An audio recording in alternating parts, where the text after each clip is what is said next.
রাত তখন প্রায় ৩টে। ঘন অন্ধকারে চারপাশ ডুবে আছে। শুধু ঝিঝি পোকার একঘেয়ে শব্দ আর দূরে শেয়ালের ডাক। অনিমেষ তার গ্রামের বাড়িতে একা শুয়েছিল। হঠাৎ বাইরের দরজায় কেউ যেন খুব আস্তে টোকা দিল। ঠুক, ঠুক। অনিমেষের বুক কেঁপে উঠল। সে নিশ্চিত এত রাতে এই নির্জন বাড়িতে কেউ আসার কথা নয়। সে সাহস করে জানতে চাইল, কে? জবাবে একটা মিষ্টি কিন্তু অস্বাভাবিক ফিসটিস আওয়াজ এলো। খুলে দাও, আমি তোমার পুরনো বন্ধু, রিনা। রিনা? অসম্ভব। রিনা তো বছর 10 আগেই একটা দুর্ঘটনায় মারা গেছে। অনিমেষের হাত পা ঠান্ডা হয়ে গেল।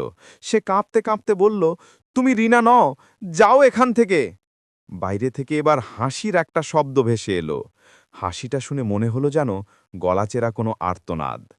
ভুল করছো অনিমেষ, আমি রিনা, আর আমি এসেছি তোমাকে নিয়ে যেতে।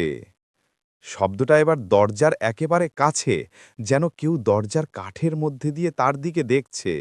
ভয়ে অনিমেষ চোখ বন্ধ করে ফেলল।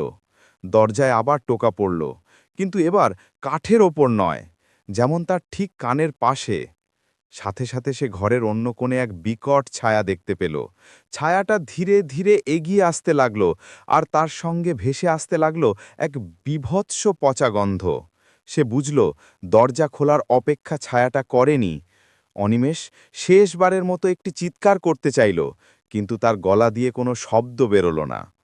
পরের দিন সকালে শুধু তার খালি বিছানা আর মেঝিতে ছিটানো কিছু শুকিয়ে যাওয়া লাল রঙের দাগ ছাড়া